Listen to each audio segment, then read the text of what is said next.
Before you begin, remove the rubber feet, the top cover, and the larger of the two fans, memory fan.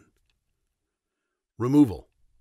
Press on the side of the memory shielding to disengage it and pull the memory shielding up and out of the unit.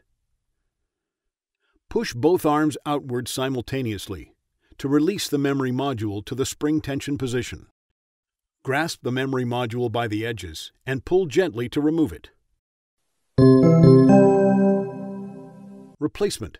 Align the notch in the memory module with the key in the memory module slot on the motherboard.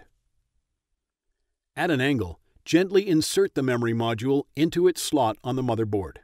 Press the memory module down to latch the arms. Align one edge of the memory shielding into its guides and gently squeeze and press the rest of the shielding into place.